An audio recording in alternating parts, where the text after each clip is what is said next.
So hello दोस्तों, कैसे हैं आप सब। उम्मीद करते हैं बहुत ही मस्त और जबरदस्त होंगे, बिल्कुल मेरी तरह। तो आज हम क्या करने वाले हैं, एक नए टॉपिक की तरफ बढ़ेंगे। यानी आज हमारा एक नया लेक्चर होने वाला है। किस को चैप्टर वही है, बायोटेक्नोलॉजी एंड इट्स एप्लीकेशन। कौन सा है? Biotechnology and its application. हमारा लेक्चर होगा थर्ड। ओके, एंड यहाँ पे हम बात करेंगे recombinant insulin and gene therapy के बारे में। तो आइए बिना देर किए हुए हम इस 30 मिनट के लेक्चर को कंप्लीट कर लेते हैं बिना किसी दिक्कत के साथ। ओके, तो दोस्तों कल हमने क्या किया था, आपको कल मैंने बताया था किसके बारे में। कल मैंने आरएनए इंटरफेरेंस यानी BT cotton and RNA interference RNAi के बारे में मैंने कल चीजें बता दी थी एकदम बिंदास तरीके की तरह।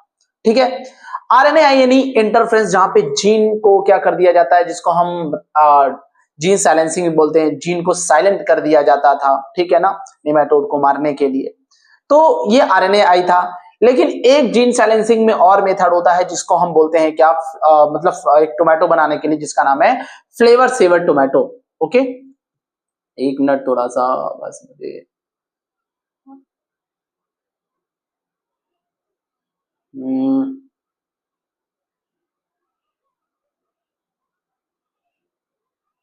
बस ठीक है। तो अब हम बात करने वाले हैं कि मतलब एनसीईआरटी में फ्लेवर सेवर टोमेटो दिया है, और उसकी हम बात करते हैं कि ये फ्लेवर सेवर टोमेटो होता क्या है।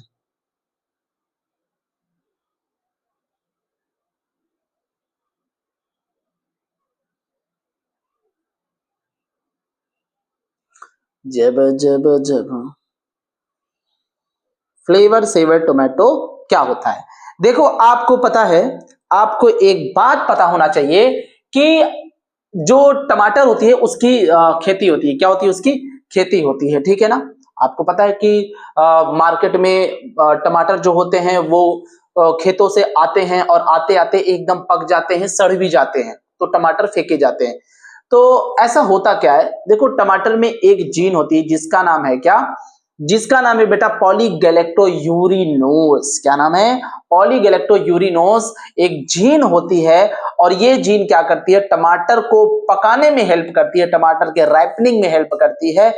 तो अगर ये जीन एक्टिव रहेगा तो मार्केट तक टमाटर आते आते बहुत ज्यादा पक जाएंगे, जिसकी वजह से मार्केट तक आते आते टमाटर खराब भी हो सकते हैं। तो साइंटिस्टों ने क्या किया, इस बीटा गैलेक्टो यूरिनोस जो जीन होता है इसको साइलेंट कर दिया, जिसकी वजह से इससे जो एंजाइम बनती है, ठीक है ना, सॉरी पॉलीगैलेक्टो यूरिनोस, जिसकी वजह से जो पॉलीगैलेक्टो यूरिनेस एंजाइम नहीं बन पाता है, और टमाटर का पकना, ये जो टाइम ड्यूरेशन है पकने का, वो कम कर देता है। क्या कर देता है? कम कर देता है, ठीक है ना।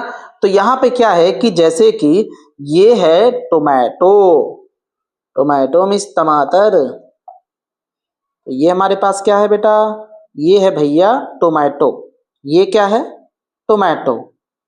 तो टोमेटो में, ठीक है ना, एक जीन होती है टोमेटो में बेटा, एक जीन होती है, और उस जीन का जो नाम है उसका नाम है पॉली पॉली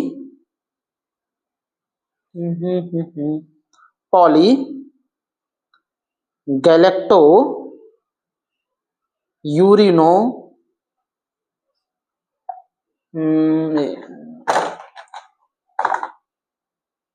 पॉलीगैलेक्टो यूरिनोज जीन। ओके, और ये जो जीन है ये एक एंजाइम बनाता है जिसका नाम है पॉलीगैलेक्टो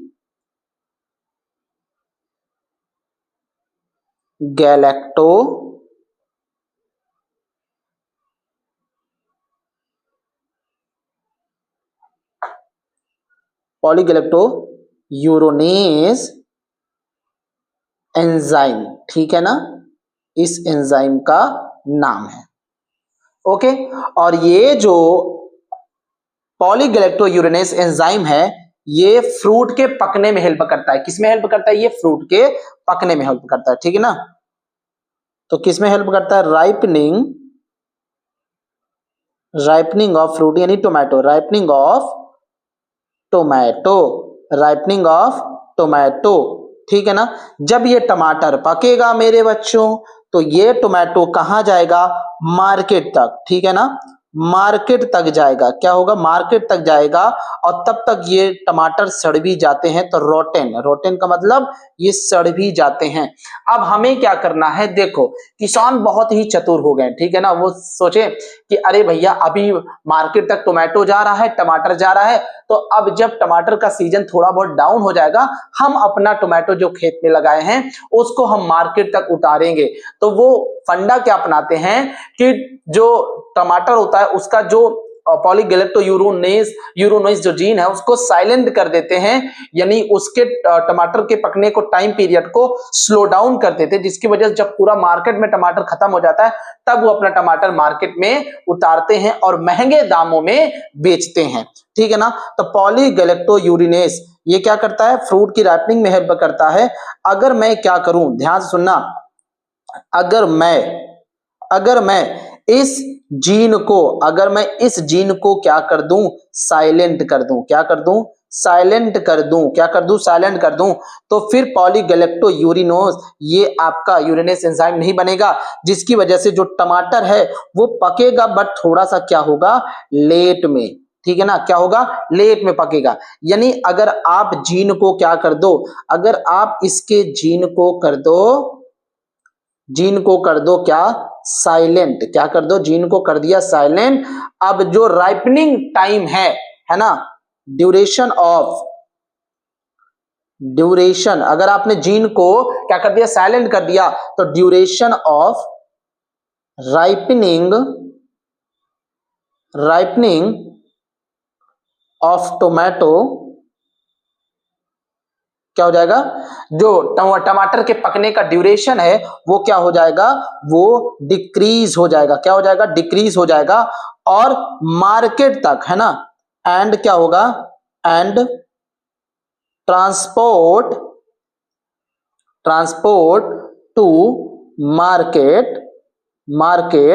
लेटर, ठीक है ना, बाद में इसको क्या करेंगे? मार्केट तक पहुंचा देंगे और इसका जो दाम होगा वो बढ़ा दिया जाएगा, है ना। दाम इसका क्या हो जाएगा? कॉस्ट इसका क्या हो जाएगा? इंक्रीज हो जाता है। तो पूरा फंडा ये है कि अगर आपको टमाटर को जल्दी पकने से बचाना है, मार्केट तक सही टमाटर सही दामों तक पहुंचाना है, तो आप क्या करो? इस जीन को थोड़ा सा क्या कर दो? हाँ, इस जीन को थोड़ा सा आप मतलब जीन को साइलेंट कर दो। तो ये है आपका फ्लेवर सेवर टोमेटो। तो देख लो भैया, यही है आपका फ्लेवर सेवर टोमेटो, ठीक है ना, जीन साइलेंसिंग का ये भी है। आप इसको देखो, फिर हम क्या करेंगे? आगे की तरफ बढ़ेंगे। तो चलो इसको जल्दी से देख लो, ठीक है ना, देख लो। तो ये हमारा क्या था? ये हमारा है जेनेटिकली मॉडिफाइड प्लांट। ये सभी क्या होते हैं? जेनेटिकली भाई, जेनेटिकली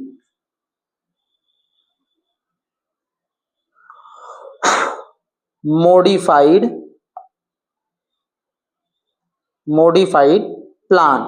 जेनेटिकली मॉडिफाइड का मतलब क्या होता है कि हमने क्या किया था? या तो जीन का, यहां पे हमने जीन का एडिशन किया था, नई जीन ला करके लगा दी, या तो हमने क्या किया? या तो हमने जीन सब्सट्रैक्शन किया था, जीन सब्सट्रैक्शन, ठीक है ना, या जीन को हमने काट करके निकाल दिया था, ठीक है ना। और ऐसे हमने जेनेटिकली मॉडिफाइड प्लांट तैयार किया। कौन कौन से जेनेटिकली मॉडिफाइड प्लांट हमने तैयार किया था बताओ? एक तो जैसे आपने बीटी कॉटन तैयार किया, है ना, बीटी कॉटन। आपने राइस प्लांट, है ना, राइस प्लांट यानी आपने गोल्डन राइस तैयार किया, इसकी बात कर रहा हूं। तो ये जेनेटिकली मॉडिफाइड आपके होते हैं। आई होप आपको इतनी बातें समझ में आ गई होंगी, ठीक है ना। चलो, तो अब हम क्या करेंगे? अब हमारा जो बायोटेक्नोलॉजी फील्ड है उसका एप्लीकेशन मेडिसिन के पर्पज में क्या है उसके बारे में हम बात कर लेते हैं, ठीक है। थोड़ा पानी P low.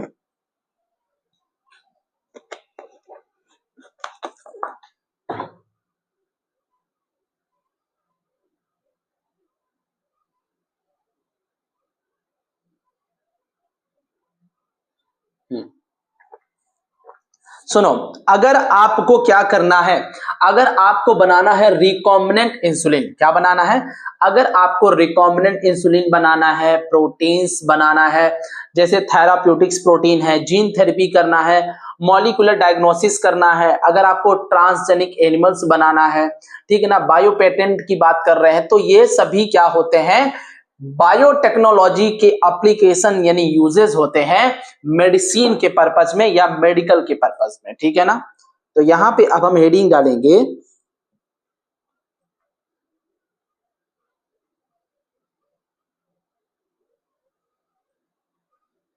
Applications of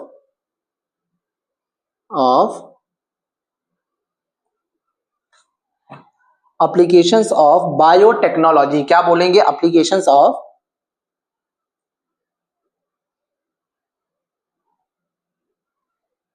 biotechnology in medicines.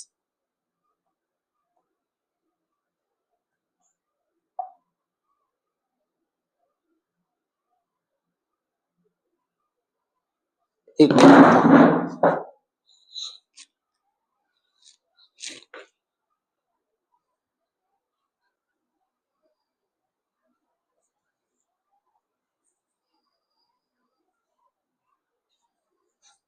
अच्छा, तो मेडिसिन्स में बायोटेक्नोलॉजी का क्या यूज है, अब हम थोड़ा सा भाई उसको समझते हैं, ठीक है ना। इसमें हमने क्या किया था, देखो हमने बनाए हैं रिकॉम्बिनेंट्स। क्या बनाए हैं? जैसे आपको रिकॉम्बिनेंट में आप रिकॉम्बिनेंट इंसुलिन मान लो, आपको बनाना है रिकॉम्बिनेंट इंसुलिन, है ना। आपको बहुत सारे एंजाइम्स एंड थेराप्यूटिक्स प्रोटीन बनाने हैं उसके फील्ड में, ठीक है। क्या बनाने हैं आपको? थेराप्यूटिक्स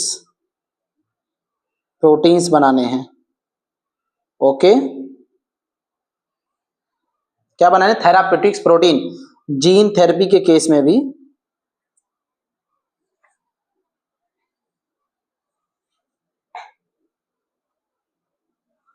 अरे सर ये चींटी कहां से आ रही है यार, बहुत ज्यादा चढ़ रही है शरीर में।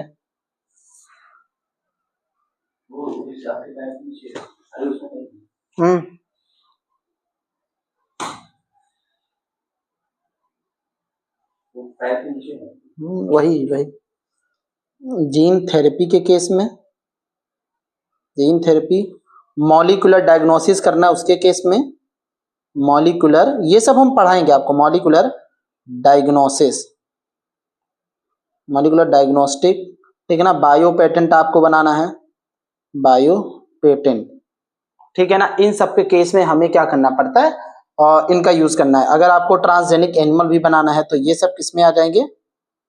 ट्रांसजेनिक क्या बनाना है? ट्रांसजेनिक एनिमल्स बनाना है, ओके। तो आप ये कह सकते हो कि मेडिसिन के केस में एप्लीकेशन क्या है बायोटेक का, या कह लो आप एनिमल के केस में, ओके। तो अब हम सबसे पहले बात करने वाले हैं रिकॉम्बिनेंट इंसुलिन की।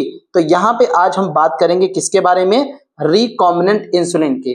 तो रिकॉम्बिनेंट इंसुलिन कैसे बनाया जाता है, आओ हम उसको जानते हैं। तो यहां पे हेडिंग डालो, ठीक है ना। सबसे पहले एक चीज, हेडिंग डालने से पहले आप इंसुलिन के बारे में थोड़ा सा समझो, इंसुलिन क्या होता है। इंसुलिन, देखो इंसुलिन एक पेप्टाइड हार्मोन होता है। इंसुलिन क्या होता है?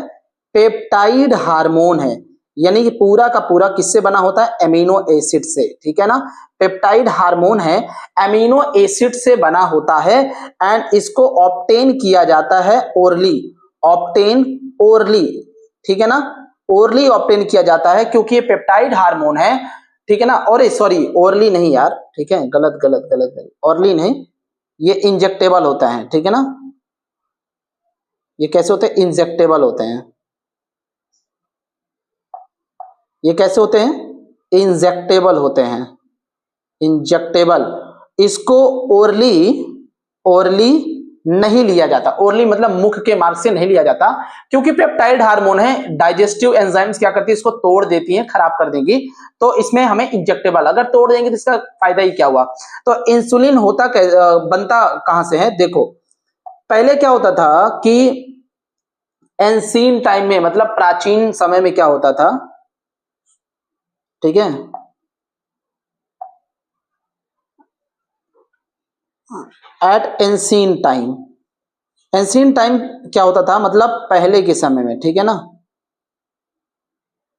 पहले के टाइम में क्या होता था कि जो स्लेटर हाउस होते हैं जहां पे कैटल्स को काटा जाता है, ठीक है ना, क्या किया जाता था, कैटल्स को काटा जाता था, तो उससे कैटल्स का जो पैनक्रियाज होता है, क्या होता है, पैनक्रियाज। तो जो पैनक्रियाज है, उस पैनक्रियाज से क्या करते हैं ये लोग, इंसुलिन बनाते थे, क्या, बीटा सेल्स निकालते थे उस पैनक्रियाज से, और उस बीटा सेल से ये क्या करते थे, इंसुलिन हार्मोन बनाते थे, ठीक है ना। तो यहाँ पे क्या है कि जो स्लेटर हाउस होते थे, क्या, ठीक है ना,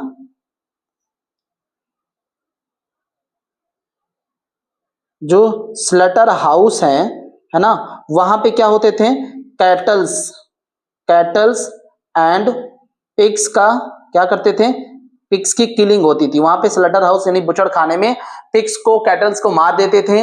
और फिर होता क्या था कि जो पिग्स है, पिग्स का जो पैनक्रियाज है, क्या बोला मैंने, पिग्स का जो पैनक्रियाज होता है, उस पैनक्रियाज की जो बीटा सेल है, क्या मैंने बोला, उस पैनक्रियाज की जो बीटा सेल्स है उससे ऑब्टेन किया जाता था, उससे क्या बनाया जाता था, उससे ऑब्टेन किया जाता था क्या, इंसुलिन। क्या ऑब्टेन किया जाता था, इंसुलिन, ठीक है ना, इंसुलिन जीन, पहले इंसुलिन या कह लो इंसुलिन हार्मोन बनाया जाता था, क्या, इंसुलिन हार्मोन। और इन इंसुलिन हार्मोन को जो डायबिटिक पेशेंट है, क्या, डायबिटिक, ठीक है ना, डायबिटिक पेशेंट यानी डायबिटिक मेलाइटस, ठीक है ना, वाले जो पेशेंट है, ठीक है ना, डायबिटिक मेलाइटस का मतलब होता है जिनको शुगर है, डायबिटीज है, ठीक है ना। तो डायबिटिक मेलाइटस वाले पेशेंट को क्या किया जाता था, गिवन किया जाता था, दिया जाता था, जिसकी वजह से ये क्या था कि डायबिटीज की जो बीमारी होती थी वो क्योर हो जाती थी, क्या हो जाती थी, क्योर यानी ठीक हो जाती थी, क्योर हो जाती थी। बट हुआ क्या कि कुछ पेशेंट में एलर्जिक रिएक्शन देखने को मिलने लगे, क्योंकि हमने क्या किया है, जो इंसुलिन बनाया है बच्चे, हमने क्या किया है, ये जो इंसुलिन हार्मोन हमने बनाया है, ये कैसा है, ये है आपका एनिमल ओरिजिन का, किसका, एनिमल ओरिजिन का है। यानी एनिमल ओरिजिन का मतलब है एनिमल ओरिजिन से लिया गया है, ठीक है ना। ये एनिमल ओरिजिन यानी पिग्स के सेल से लिया गया, पिग्स के कैटल्स, जो कैटल्स होते हैं, पिग्स होते हैं, उसके पैनक्रियास से लिया गया है। तो एनिमल ओरिजिन की होने वजह से ये क्या कॉज करता था, सम एलर्जिक रिएक्शन, क्या कॉज करता था, यहां पे लिखो causes, causes some allergic reaction, allergic reaction, reactions to patient और पर्सन, जिसके वजह से बंदे की डेथ हो जाती थी। तो एलर्जिक रिएक्शन की वजह से डेथ हो गई, अब पता चला यार बीमारी ठीक नहीं हुआ, बंदा मर गया, निपट गया एकदम, ठीक है। तो एनिमल ओरिजिन होने की वजह से क्या है कि इनमें एलर्जिक रिएक्शन यानी एलर्जिक सिम्टम्स देखने को मिले, ठीक है ना। तो ये कैसा होता था पता है, ये इंसुलिन में क्या था, ध्यान से देखना, इस इंसुलिन में क्या था, इस इंसुलिन में आपके 3 पेप्टाइड चेन होते थे। ये जो इंसुलिन है इसमें है क्या, 3 पेप्टाइड चेन होते हैं, इधर देखना, एक पेप्टाइड चेन ये है, और दूसरा पेप्टाइड चेन ये है, और तीसरा आपका ये वाला है, ठीक है ना, तीसरा आपका ये है। तो ये है आपका ए पेप्टाइड, ये क्या है, ये है ए पेप्टाइड, ए पेप्टाइड जो बना होता है 21 एमिनो एसिड से, 21 एमिनो एसिड से, ठीक है। और ये है आपका बी पेप्टाइड, क्या है, B peptide, peptide, B peptide है, और ये बना होता है 30 एमिनो एसिड, किससे, 30 एमिनो एसिड।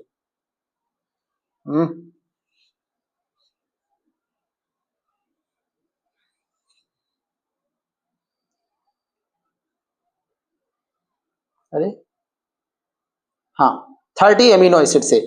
और ये जो सी पेप्टाइड है, ये क्या है, सी पेप्टाइड, सी पेप्टाइड जो है आपका 31 एमिनो एसिड से बना होता है, ठीक है ना। और इसके बीच में एक बॉन्ड पाया जाता है, क्या पाया जाता है, जिसको हम डाई सल्फाइड बॉन्ड बोलते हैं, क्या बोलते हैं, डाई सल्फाइड बॉन्ड। तो ये कौन सा बॉन्ड है, disulphide bond, disulphide bond है, ठीक है ना। अभी क्या है, अभी ये इंसुलिन कैसा है, इनएक्टिव है। ये इंसुलिन अभी कैसा है मेरे बच्चों, ये है आपका इनएक्टिव। कैसा है ये, अभी इनएक्टिव है। इसको एक्टिव बनाने के लिए हमें सी पेप्टाइड को क्या करना पड़ता है, यहाँ पे सी पेप्टाइड को हमें रिमूव करना पड़ता है, जिसकी वजह से अब ये क्या हो जाएगा, एक्टिव हो जाएगा। क्या हो जाएगा, एक्टिव हो जाएगा। और यही इंसुलिन आपका जो डायबिटीज होता है, डायबिटीज, ठीक है ना, डायबिटीज जो होता है उसको क्योर करेगा। क्या करेगा, क्योर करेगा। तो सी पेप्टाइड को हटाना है तभी जाकर के एक्टिव हो पाएंगे इंसुलिन। तो एनिमल ओरिजिन की वजह से क्या होता था, एलर्जिक रिएक्शन कॉज होते थे, है ना, पर्सन यानी पेशेंट में, तो डेथ भी हो जाती थी उनकी, ऐसा मानना था। फिर हुआ क्या कि एक ईएलआई लिली कंपनी है, क्या मैंने बोला, एक ELI lily company, NCERT open करके रखना आप लोग। एक ईएलआई लिली कंपनी है, उन्होंने क्या किया, 1983 में एक रिकॉम्बिनेंट इंसुलिन बना डाला। क्या किया इन्होंने, ठीक है ना, ध्यान से देखना। एक कंपनी है, कंपनी का क्या नाम है, क्या नाम है, एक कंपनी है अमेरिकन कंपनी, जो कि है ना, कौन सा यार, ईएलआई लिली, ठीक है ना, ईएलआई लिली कंपनी है, अमेरिका की है। कहाँ की, अमेरिका की है। इन्होंने बना डाला एक रिकॉम्बिनेंट इंसुलिन। इन्होंने क्या किया, है ना, इन्होंने बना डाला एक, इन्होंने क्रिएटेड अ रिकॉम्बिनेंट इंसुलिन। इन्होंने रिकॉम्बिनेंट इंसुलिन बना डाला। हुआ क्या, इन्होंने अलग अलग ओरिजिन से डीएनए का सोर्स लिया। देखो, ये ओरिजिन ए है और ये ओरिजिन बी है। मतलब ये ऐसा ओरिजिन है जहां से इन्होंने क्या किया, ओरिजिन ए से इन्होंने ये डीएनए निकाला और ये डीएनए निकाला। कौन सा डीएनए है ये डीएनए मान लो या जीन मान लो, इंसुलिन जीन है। क्या है, इंसुलिन जीन है। और ये भी क्या है, इंसुलिन जीन है। और इन्होंने एक वेक्टर लिया। क्या लिया इन्होंने, ये देखो,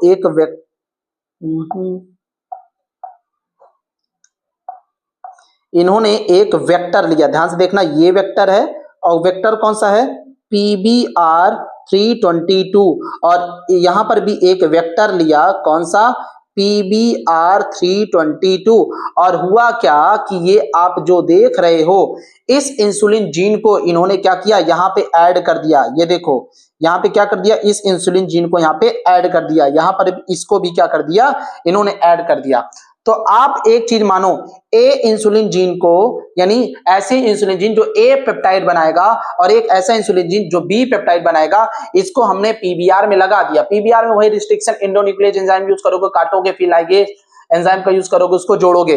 तो ए वाला क्या हुआ कि जो ए जीन है, ध्यान से देखना आप लोग, ये जो ए जीन था इंसुलिन का और ये जो बी आपका जीन था इंसुलिन का, ठीक है ना, ये आगे जाकर के ए पेप्टाइड बनाएगा।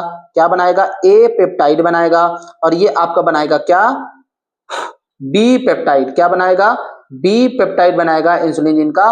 और इससे ये देखो, बी पेप्टाइड का मतलब ध्यान से देखना, ए पेप्टाइड आपका ये हो गया और बी पेप्टाइड आपका ये हो गया। तो इसको फिर इन्होंने क्या कर दिया, मिला दिया। ए पेप्टाइड ये वाला और बी पेप्टाइड ये वाला, आपको दिख रहा है ना, ए पेप्टाइड ये वाला और बी पेप्टाइड ये वाला। तो यहाँ पे लिखो, ये है आपका ए पेप्टाइड, है ना, और ये है आपका बी पेप्टाइड। क्या है, बी पेप्टाइड। पता है ए पेप्टाइड में 31 एमिनो एसिड, क्या होता है, 31 एमिनो एसिड। और इसमें आपका 30 एमिनो एसिड था। कितना, 31 एमिनो एसिड था।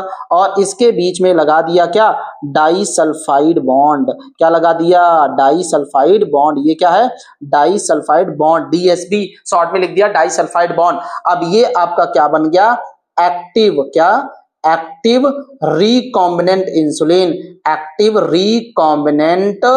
रिकॉम्बिनेंट इंसुलिन यहां पे तैयार हो गया। कब तैयार हुआ था, 1983 में American company ally Lilly company ने तैयार किया था। और ये जो इंसुलिन है ये कैसा था, ठीक है ना, curable to diabetic patient. I hope आपको ये समझ में आ गया होगा। तो एक बार जल्दी से इसको देख लो, फिर हम क्या करते हैं, आगे बढ़ते हैं, ठीक है।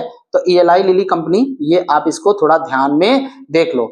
तो मैंने आपको ईएलआई लिली कंपनी के बारे में क्या बताया, देखो, सबसे पहले ये जानो कि हमारा जो इंसुलिन हार्मोन है, ये हुआ क्या, इंसुलिन हार्मोन का काम क्या होता है, ध्यान से बताओ। इंसुलिन हार्मोन है क्या, एक पेप्टाइड हार्मोन है, एमिनो एसिड से बना है, इंजेक्टेबल लिया जाता है, ओरली नहीं, क्योंकि ओरली लोगे तो एमिनो एसिड डाइजेस्ट हो जाएगा, काम नहीं करेगा।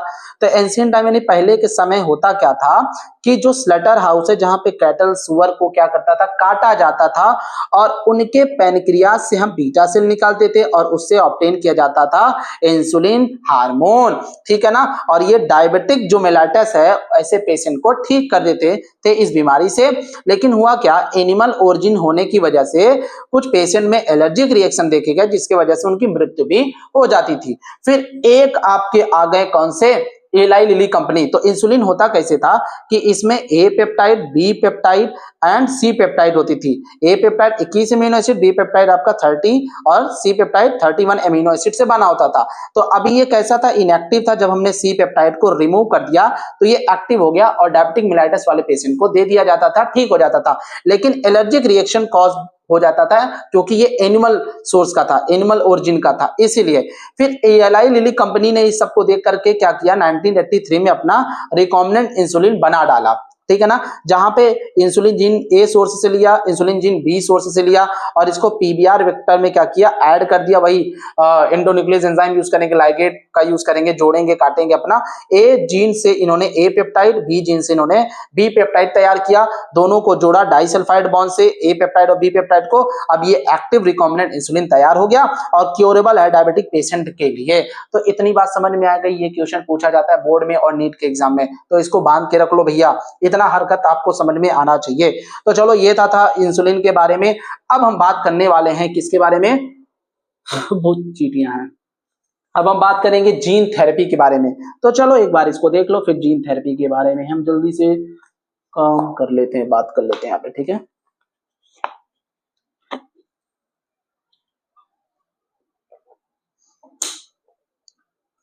एनसीईआरटी का डायग्राम भी लाए हैं यार मैं, ये देखो, ये देखो। और आपके लिए कुछ क्वेश्चंस भी है, ये क्वेश्चन मैं होमवर्क के लिए देता हूं, ठीक है। इसको आप करो, इसको आप पढ़ने के बाद करो। कल भी दिया था होमवर्क के लिए ना।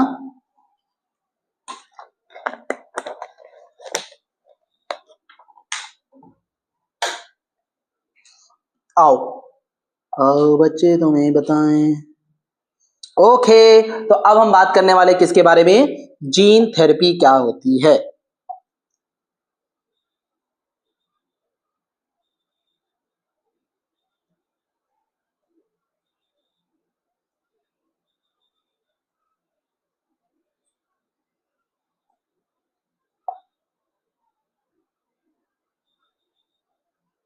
देखो, जीन थेरेपी का मतलब होता है कि जीन को सुधारने के लिए जो फंडा अपनाया जाता है उसे हम क्या बोलते हैं, जीन थेरेपी।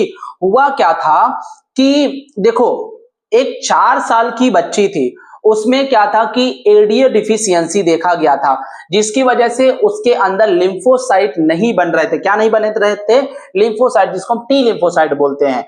टी लिम्फोसाइट ना बनने की वजह से क्या होता है कि, क्योंकि ये टी लिम्फोसाइट क्या होता है, इम्यून सिस्टम को बनाता है।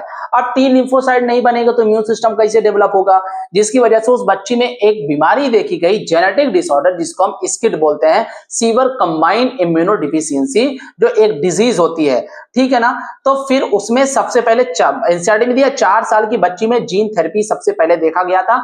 ये 14 सितंबर की बात है। कब की बात है, 14 सितंबर, जो एनसीईआरटी में नहीं है, 1990 की बात है, ठीक है ना। तो गर्ल्स का मेरा का नाम भी पता था बट भूल गया है मैं, उसको इतना नहीं मानूंगा यहाँ पे। तो सबसे पहले जो जीन थेरेपी है, ठीक है ना, तो जीन थेरेपी में क्या किया जाता है, टू क्योर, टू क्योर, ये है क्या, to cure defective gene, defective gene, genes by addition, by addition और substitution, substitution, substitution of gene. Gene therapy में क्या करते हो, या तो आप जीन के कुछ सीक्वेंस को काट के निकाल देते हो या बाहर से कुछ ऐड कर देते हो, ऐसा, ठीक है ना। और ये किस लिए होता था, to cure genetic disorder, to cure genetic, genetic disorder, उसको क्योर करने के लिए यहाँ पे किया जाता था। तो जीन थेरेपी सबसे पहले कहाँ देखा गया था? Was first seen in 4 years of a girl. 4 साल की एक लड़की यानी एक 4 साल की बच्ची में देखा गया था ये। और उस बच्ची को, वो जो बच्ची यानी वो जो गर्ल थी बेटा, वो एक बीमारी से जूझ रही थी जिसका नाम है स्किड। क्या नाम है? स्किड। स्किड का पूरा नाम क्या है? शीवर कंबाइंड इम्यूनो डिफिशियंसी एक डिसऑर्डर था। ये स्किड है। अब यहां पे होता क्या था कि एक एंजाइम होती है। क्या होती है बेटा? एक एंजाइम होता है जिसका नाम है एडीए। एडीए का मतलब एडिनोसिन डीएमिनेज। एडिनोसिन डीएमिनेज एक बेटा क्या होता है? एंजाइम है। क्या है? और ये जो एंजाइम होता है इसका काम क्या होता है? टी लिम्फोसाइट का प्रोलिफरेशन करना। क्या करना? टी लिम्फोसाइट का प्रोलिफरेशन करना। एडीए का काम क्या होता है? ठीक है, प्रोलिफरेशन ऑफ टी लिम्फोसाइट। अगर टी लिम्फोसाइट का क्या होगा? प्रोलिफरेशन होगा तो ये जो टी लिम्फोसाइट है ये नंबर में क्या होंगे? इनका नंबर क्या होगा? नंबर इनका इंक्रीज होगा। और जब इनका बेटा नंबर इंक्रीज होगा तो मुझे एक चीज बताना, इम्यून सिस्टम क्या होगा? जो इम्यून सिस्टम होगा वो क्या होगा? इम्यून सिस्टम आपका बूस्ट होगा, यानी कि क्या होगा? इंक्रीज होगा। क्या होगा? इंक्रीज होगा। ठीक है ना? और आप क्या करोगे? अनेक तरह के बीमारी से क्या करोगे? अनेक तरह की बीमारी से क्या करोगे? बचोगे। क्या करोगे? बचोगे। समझ में आया? लेकिन अब स्किड में होता क्या? ध्यान सुनना। स्किड में होता क्या है मेरे बच्चों कि ये जो एडीए जीन है, ये एडीए जीन क्या हो जाता है? डिफेक्टिव हो जाता है। क्या हो जाता है? डिफेक्टिव हो जाता है। जब डिफेक्टिव हो जाएगा तो ये क्या कर देगा?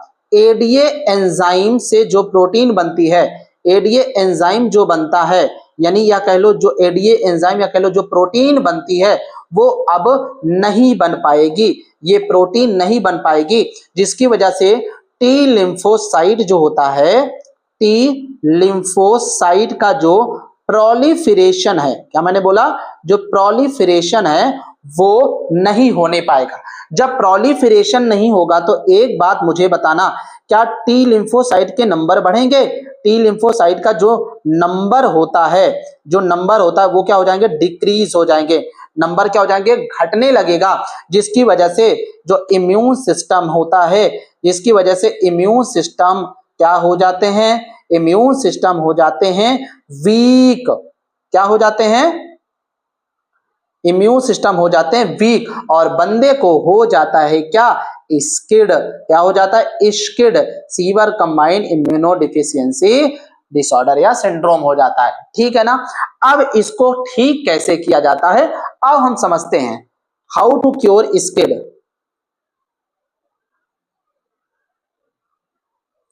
How to cure SCID. SCID की बीमारी को हम क्योर कैसे किया जा सकता है, यानी मोड ऑफ ट्रीटमेंट इसका क्या है? मोड ऑफ ट्रीटमेंट इसका क्या होता है आओ हम समझते हैं। बहुत सिंपल और बहुत ही आसान है। मोड ऑफ ट्रीटमेंट में एक होता है आपका एंजाइम रिप्लेसमेंट थेरेपी। ठीक है ना? एंजाइम रिप्लेसमेंट एक थेरेपी होता है बेटा। जहां पे होता क्या है कि मान लो ये एक बंदा है, ठीक है ना? ये एक बंदा है, इसको हुआ है स्किड। क्या हुआ है? स्किड हुआ है। जहां पे एडीए एंजाइम, ठीक है ना, एडीए एंजाइम नहीं बन रहा है। अब होता क्या है कि हम एक हेल्दी बंदा लेंगे, ये वाला, ठीक है ना? अब क्या करेंगे, इसमें से हमने निकाल लिया एडीए एंजाइम। एडीए एंजाइम हमने क्या किया, देखो ये एडीए एंजाइम निकाल दिया और इसको क्या कर दिया, इंटर कर दिया इस बंदे के अंदर, इसको ट्रांसफर कर दिया इसमें, ठीक है ना। तो ये कुछ समय के लिए ठीक हो सकता है, बट ये कंप्लीट क्योर नहीं है, कंप्लीट क्योर नहीं होता है, कंप्लीट क्योर ये नहीं है। क्योंकि जो लिम्फोसाइट है, आपको पता है एडीए एंजाइम जब इसमें जाएगा इस बंदे में, तो एडीए एंजाइम बनेगा, एडीए प्रोटीन बनेगा, फिर क्या होगा भाई, ठीक है ना, फिर इससे टी लिम्फोसाइट प्रोलिफरेट होंगे, लेकिन कितने समय तक, कितने समय तक, ठीक है ना। आपको फिर से वापस से एडीए एंजाइम डालना पड़ेगा ना लिम्फोसाइट को प्रोलिफरेट करने के लिए, तो ये कंप्लीट क्योर नहीं होता है, ठीक है ना। एंड दूसरे नंबर, अच्छा ये कॉस्टली होता है, बहुत महंगा होता है, ठीक है ना, कॉस्टली मेथड, ओके। बताओ, इतनी बातें समझ में आ गई। इसके बाद होता क्या है आपका बोन मैरो ट्रांसप्लांटेशन, और आपका क्या होता है, बोन मैरो ट्रांसप्लांटेशन। देखो बोन मैरो ट्रांसप्लांटेशन में क्या है, जरा अच्छे से सुनना मेरी बात को। ये देखो बंदा है, आपको पता है इसको क्या हुआ है, स्किड हुआ है, क्या हुआ है, स्किड। आपको ये पता होना चाहिए जो बोन मैरो होता है, क्या मैंने बोला, बोन मैरो में पाई जाती है स्टेम सेल्स, क्या पाई जाती है, इसमें पाई जाती है बेटा स्टेम सेल्स, स्टेम सेल्स। और ये स्टेम सेल्स क्या करती है, एडीए जीन बनाती है, और इस एडीए जीन से क्या होता है, एडीए एंजाइम बनेगा, क्या बनेगा, एडीए एंजाइम बनेगा। तो होता क्या है कि हम क्या करते हैं, एक बंदा लेते हैं, ये देखो एक बंदा है, इसके बोन मैरो से हमने क्या किया, इसके बोन मैरो से ये हमने स्टेम सेल निकाला और इसको क्या कर दिया, ट्रांसफर कर दिया इस स्किन वाले पेशेंट में। कहां ट्रांसफर कर दिया, इस स्किन वाले पेशेंट में ट्रांसफर कर दिया, ठीक है ना। अब ये क्या हो जाएगा बताओ, इसमें वही ट्रांसफर कर दोगे तो वही आपका एडीए एंजाइम बनेगा, क्या बनेगा, एडीए एंजाइम बनेगा, ठीक है ना।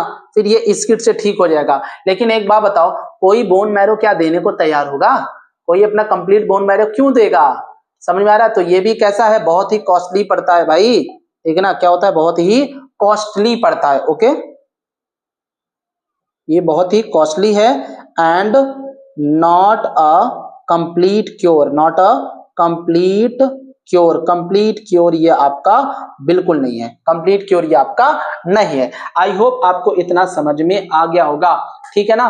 क्योंकि ये जो प्रोसेस है ना, इसको बार बार रिपीट करना पड़ता है, क्या करना पड़ता है, repeat and repeat, repeat and repeat again, बार बार इसको रिपीट करना पड़ता है, ठीक है ना। तो ये आपका ना तो एंजाइम रिप्लेसमेंट थेरेपी आपका कंप्लीट क्योर है, ना तो बोन मैरो ट्रांसप्लांटेशन आपका कंप्लीट क्योर है।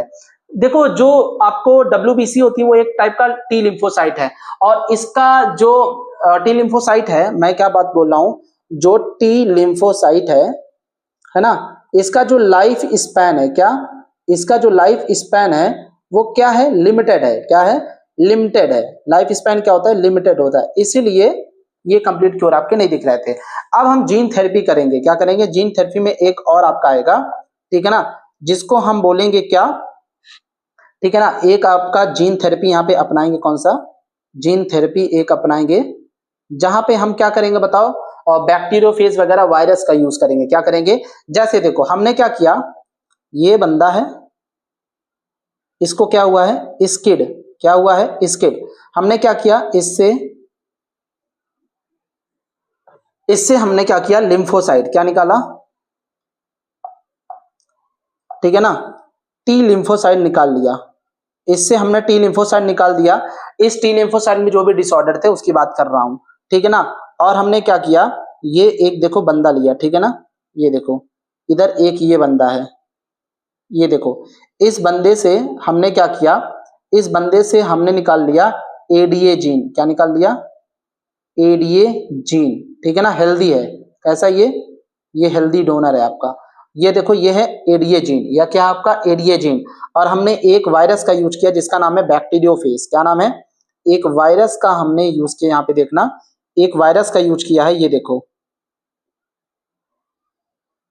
इस वायरस का नाम है क्या? बैक्टीरियोफेज, बैक्टीरियोफेज, ठीक है ना। इस बैक्टीरियोफेज का अपना ये जीनोमिक डीएनए है। हमने क्या किया, इस एडीए जीन को क्या किया, इस एडीए जीन को हमने क्या कर दिया, इसमें ऐड कर दिया। देखो ये एडीए जीन लगा दिया, एडीए जीन लगा दिया। अब हमने क्या किया, ये जो टी लिम्फोसाइट है, टी लिम्फोसाइट पर हमने क्या किया, अटैक कराया। क्या कराया? इसका अटैक कराया। ये देखो टी लिम्फोसाइट पे हमने क्या किया, अटैक कराया। क्या कराया हमने? अटैक कराया, ठीक है ना। अब टी लिम्फोसाइट क्या हो जाएगी आपकी, करेक्ट हो जाएगी। क्या हो जाएगी? करेक्ट हो जाएगी, जिसके वजह से ये क्या बनाएगा, आपका बनाने लगेगा एडीए एंजाइम। क्या बनाने, ये बनाने लगेगा एडीए एंजाइम, ठीक है ना। एडीए एंजाइम बनेगा तो फिर वही आपका होगा जो टी लिम्फोसाइट होता है। क्या मैंने बोला?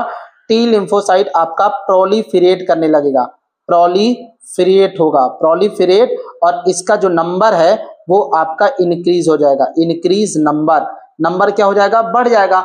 तो ऐसा कुछ समय के लिए ठीक किया जा सकता है, लेकिन ये कंप्लीट क्योर आपका ये भी नहीं है, ये भी आपका क्या नहीं है, कहां पे लिख दूं, not a complete cure. Sir ji आप बार बार बोल रहे ये कंप्लीट क्योर नहीं है, कंप्लीट क्योर नहीं है, तो कंप्लीट क्योर कौन सा है आओ बताते हैं, ठीक है ना। कंप्लीट क्योर कौन सा है, इधर देखो,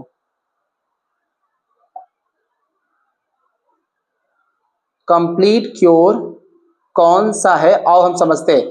देखो जब जब ये कंप्लीट क्योर कब हो सकता है, during embryonic stage, during embryonic stage. Embryonic stage में क्या होता है कि जो इम्ब्रायो होता है उसमें जो एडीए, क्या मैंने बोला, एडीए जो जीन है वो आपका क्या है, डिफेक्टिव है। क्या है? एडीए जीन डिफेक्टिव है। फिर हम करते क्या है, ये जो डिफेक्टिव एडीए जीन है इसको हम क्या कर देते हैं, इम्ब्रायोनिक स्टेज में रिमूव कर देते हैं। रिमूव क्या कर देते हैं, remove and adding new gene, नया जीन वहां पे लगा देते हैं। तो ये आपका क्या हो गया, कंप्लीट क्योर। इम्ब्रायोनिक स्टेज में आप कंप्लीट क्योर इसका कर सकते हो, सीवारी, ठीक है ना। तो आई होप आपको जीन थेरेपी के बारे में भी समझ में आ गया होगा, ठीक है ना। क्योंकि आपको पता है कि उस वहां पे क्या होती है, जो इम्ब्रायो के समय में क्या होता है, स्टेम सेल्स होती है। स्टेम सेल्स वही आपका जो टी लिम्फोसाइट बनाता है। क्या बनाता है, टी लिम्फोसाइट। तो एडियो जीन में अगर दिक्कत है उसको निकालो, उसको ठीक करो, आप थेरेपी वगैरह दे करके ये हो जाएगा आपका कंप्लीट क्योर। तो आई होप आपको ये समझ में आ गया होगा। तो दोस्तों हमारा ये जो मैंने बोला था आपको क्या, कि जीन थेरेपी, एंड हम आपको क्या बताएंगे, क्या पढ़ाया था यार, मैं तो खुद भूल गया। हाँ फ्लेवर सेवर टोमेटो हो गया आपका, है ना, बायोटेक्नोलॉजी के फील्ड में, यानी इंसुलिन, रिकॉम्बिनेंट इंसुलिन। तो आई होप आपको ये समझ में आ गया होगा। तो अब हम क्या करने वाले दोस्तों, यहाँ पे हम एनसीईआरटी को थोड़ा सा रीड कर लेते हैं। क्या करते हैं, एनसीईआरटी को रीड कर लेते हैं। देखो लिखा क्या है यहाँ पे, बायोटेक्नोलॉजी एप्लीकेशन इन मेडिसिन के पर्पस में क्या क्या है, ध्यान से देखना। यहाँ पे है रिकॉम्बिनेंट डीएनए टेक्नोलॉजी, है ना, process have made immense impact in the area of health care के एरिया में भी बहुत बड़ा इसका हाथ रहा है। Enabling mass production of safe and more effective therapeutics drugs आपने बताया ना, थेरापेटिक ड्रग्स यानी थेरापेटिक प्रोटीन्स आपने तैयार किया है, ठीक है ना। And recombinant therapeutics do not induce unwanted immunological responses common in the case of similar product, ठीक है ना। एंड नॉन ह्यूमन सोर्सेज से आपने जो बनाया था। At present about 30 recombinants therapeutics, अभी तक जो है 30 रिकॉम्बिनेंट्स थेराप्यूटिक्स अप्रूव हो चुके हैं for human use. Human use के लिए 30 रिकॉम्बिनेंट, तो यहाँ पे आप बोला कर लो, ठीक है ना, ह्यूमन यूज के लिए, यानी ह्यूमन के लिए 30 रिकॉम्बिनेंट्स प्रोटीन आपके बन चुके हैं ओवरऑल द इंडिया, और उनमें से 12 जो है वो मार्केट में आ चुके हैं। 30 बन चुके हैं, 12 आपके मार्केट में आ चुके हैं। एंड जेनेटिकली इंजीनियर इंसुलिन की बात करें तो management of adult onset diabetic, है ना, पॉसिबल बाय टेकिंग इंसुलिन। तो डायबिटीज वाले जो पेशेंट है इंसुलिन ले लेंगे तो ठीक हो जाएगा रेगुलर टाइम इंटरवल्स पर। What would a diabetic patient if enough human insulin was not available. देखो ह्यूमन इंसुलिन क्या होता है कि हमारे बॉडी में होता क्या है, इंसुलिन सुनना, हम जब खाना खाते हैं, क्या खाते हैं, भोजन करते हैं, तो जो ग्लूकोज मॉलिक्यूल है वो ग्लूकोज क्या करता है, इंसुलिन उठा करके सेल तक भेजता है, जिससे हमारे ब्लड में बैलेंस बना रहे, ठीक है ना। लेकिन इंसुलिन की कमी हो जाएगी तो होता क्या है कि ग्लूकोज की मात्रा बढ़ गई, इंसुलिन नहीं है, तो ग्लूकोज सेल तक कौन ले जाएगा, तो उससे डायबिटीज हो जाता है, डायबिटीज मिलेटस। तो यहाँ पे इंसुलिन क्या करता है, बना करके दिया जाता है, ठीक है ना, ऐसा कुछ केस है। You would soon realize that would have isolate insulin from other animal के सोर्स से निकालते थे। Insulin isolated from animals just effective such as separated by human body itself, and human body खुद भी बनाती है, and immune response in the human body. Now imagine bacteria were available that could make human insulin. Bacteria आपका available था, plasmid हमने use किया था। And आगे क्या लिखा है कि suddenly whole process become so simple, बहुत सिंपल प्रोसेस है, usually grow large quantity of bacteria make much insulin. जितने क्वांटिटी में बैक्टीरिया को ग्रो करोगे, वही प्लाज्मिड बैक्टीरिया जो था उसी में आपने पीबीआर यूज करके इंसुलिन बनाया था, ठीक है ना। एंड यहाँ पे क्या think about the whether insulin can be orally administered diabetic people और नॉट, ठीक है ना। ओरली नहीं दिया जाएगा, पेप्टाइड हार्मोन से बना होता है, ठीक है ना, डाइजेस्ट हो जाएगा तो दिक्कत आ जाएगी, ठीक है। फिर आगे क्या दिया, insulin use for diabetic was, है ना, diabetes was earlier expected from pancreas of slaughtered cattle pigs. तो वो बताया ना, पिग्स जो है ना, कैटल जो है इसको बुचड़ खाने में काटते थे, उसके पैनक्रियाज से निकाला। And insulin from an animal source cause किया जाता है कुछ पेशेंट में क्या, allergic reaction, reaction foreign protein, ठीक है ना, किसकी वजह से, फॉरेन प्रोटीन की वजह से। And insulin consist to short polypeptide chain, दो पॉलीपेप्टाइड चेन होता है, ए होता है एंड बी चेन होता है, सी को हमने हटा दिया था, उसको रिमूव कर दिया था। एंड लिंक होता है डाइसल्फाइड ब्रिज से, डाइसल्फाइड बॉन्ड से। एंड क्या लिखा है ये आगे देखो, in mammals including human insulin is synthesised proinsulin. और ये जो आपका बन रहा था, ये कैसा, प्रो इंसुलिन, जो इनएक्टिव था वो आपका कैसा था, यहाँ पे देखो, जो हमने इनएक्टिव इंसुलिन बनाया है, कहाँ है, कहाँ है, यहाँ है, ये देखो, ये आपका जो इनएक्टिव का मतलब ये अभी प्रो था, प्रो इंसुलिन है, क्या है, प्रो इंसुलिन। अब इसको वापस एक्टिव कर दिए थे आप लोग, ठीक है। ये देखो, like proenzyme and prohormone needs to process before it become fully mature. तो मैच्योर करने के लिए आपको क्या एक्स्ट्रा जो आपका स्ट्रेच कॉल्ड सी पेप्टाइड है, उसको क्या करना पड़ेगा बताओ, हटाना पड़ेगा। C peptide is not present in the mature, mature बनाना है, प्रो इंसुलिन था, अब वो आगे आपका जो एक्टिव हो गया वो मैच्योर इंसुलिन है, रिमूव कर दो ड्यूरिंग मैच्योरेशन इनटू इंसुलिन। फिर आपका क्या होता है, main challenges for production of insulin using R DNA technique. तो रिकॉम्बिनेंट डीएनए टेक्नोलॉजी अपनाओ। एक इंसुलिन असेंबल किया गया था, रिकॉम्बिनेंट इंसुलिन, है ना, मैच्योर फॉर्म में 1983 में इलाई लिली कंपनी, जो अमेरिकन कंपनी थी, प्रिपेयर किया था टू डबल स्टैंडर्ड सीक्वेंस को, ए सीक्वेंस एंड बी सीक्वेंस लिया था। ह्यूमन इंसुलिन तैयार किया, इंट्रोड्यूस किया, प्लाज्मिड में, इकोलाई में इंट्रोड्यूस किया, है ना, इंसुलिन की चैन बनाई, दोनों चैन को क्या किया, अलग अलग देखा गया, एंड क्रिएटिंग डाइसल्फाइड बॉन्ड, फिर एक ह्यूमन इंसुलिन मैच्योर आपका रिकॉम्बिनेंट ह्यूमन इंसुलिन तैयार हो गया, जिसको हम क्या बोलते हैं, ह्यूम्यूलिन। ये जो ह्यूम्यूलिन है ये रिकॉम्बिनेंट इंसुलिन है, क्या है, रिकॉम्बिनेंट इंसुलिन आपका होता है। तो यहाँ पे ये आप लिख लो, ये ठीक है ना, ये जो इंसुलिन इसने बनाया था वो इंसुलिन कौन सा था, ठीक है ना, ये ह्यूम्यूलिन था। कौन सा इंसुलिन था भाई, ठीक है ना। तो मैंने क्या बोला अभी, ये देखो, ये जो बनाती थी ह्यूम्यूलिन आपका था, ठीक है ना। चलो अब आगे हम, मतलब रिकॉम्बिनेंट जो इंसुलिन एलाई लिली कंपनी ने बनाया था उसको हम ह्यूम्यूलिन बोलते हैं। अब आगे ये पढ़ लो, इसको पढ़ने से पहले आप ये वाला देख लो, इसको देखो, ये मैंने आपको क्या बनाया, देखो ये आपका एक प्रो इंसुलिन है, ए पेप्टाइड बी पेप्टाइड, है ना, हमने सी पेप्टाइड को क्या कर दिया था, फ्री कर दिया था, रिमूव कर दिया था, एंड मैच्योर प्रो इंसुलिन आपका, एक्टिव इंसुलिन आपका बन गया। तो डायग्राम यानी एनसीईआरटी देख लो, वो बहुत जरूरी होता है। नेक्स्ट की अगर बात करते हैं जीन थेरेपी, तो जीन थेरेपी की अगर मैं बात करूं तो एक person is born with heredity disease, है ना, correctly gene therapy was taken such a disease and gene therapy is an attempt to do this। First attempt, पहला अटेम्प्ट था जीन थेरेपी जो इंडिया में किया गया था। Gene therapy is collection of method of allowance correction of gene defect, gene जो defect है उसका करेक्शन करो, डायग्नोसिस करो, जो कि चिल्ड्रन में एक चाइल्ड में देखा गया था, एम्ब्रायो जब थी वो।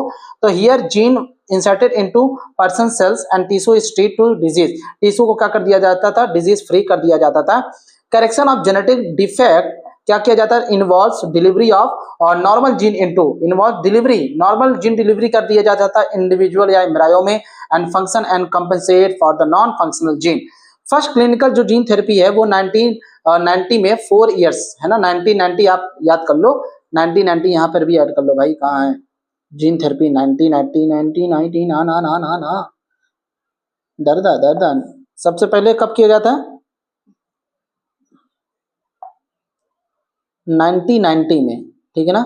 4 साल की बच्ची थी, कितने साल की बेटा, 4 साल की, ओके 4 साल की बच्ची थी, उसमें किया गया था, 4 साल ईयर ओल्ड गर्ल, एडेनोसिन डायमिनेज की डिफिशियंसी थी, एंजाइम जो क्रूशियल था इम्यून सिस्टम फंक्शन के लिए, disorders cause due to deletion of gene of adenosine deaminase delete किया, and in some children ADA deficiency can be cured by bone marrow transplantation के through ठीक हो सकता है, can be treated by enzyme replacement therapy, functional ADA आपका दिया जाता था, एडीए एंजाइम एंड इंजेक्टेबल के थ्रू। प्रॉब्लम ये था कि approaches that are not completely curative, completely curable नहीं था।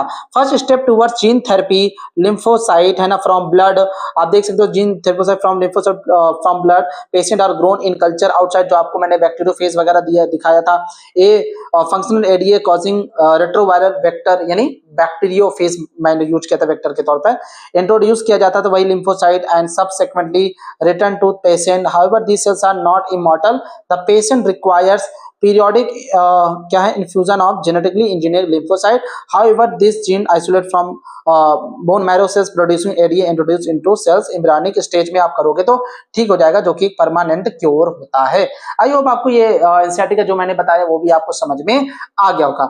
अब होता क्या है दोस्तों कि ये आपको मैं होमवर्क दे रहा हूं, आप पूरे लेक्चर को फर्स्ट लेक्चर सेकंड और ये थर्ड आने वाला है, इसको अच्छे से रीड करो, इसके बाद भाई क्वेश्चन लगा डालो, ये लगा डालो, ये लगा डालो, अरे ये लगा डालो, बस ये मैंने आपको पेज छोड़ दिया यहाँ पे, ठीक है ना, इसको मैं इस पेज को मैंने लीव कर दिया, अब आप इसमें जो करना है वो करो, ठीक है ना। तो दोस्तों आज के लिए इतना ही, बहुत बहुत धन्यवाद, इस लेक्चर को ले लेना, ठीक है ना, आपको पीडीएफ मिल जाएगा। तो ठीक है, मिलते हैं कल एक नए लेक्चर के साथ, बहुत बहुत धन्यवाद, चलो बाय बाय, गुड नाइट भाई, बहुत समय हो रहे हैं, लगभग 12 बज चुके हैं यार, ओ चलो ठीक है दोस्तों, बाय बाय, आज के लिए इतना ही, रिकॉर्डिंग बंद करते हैं यहाँ पे।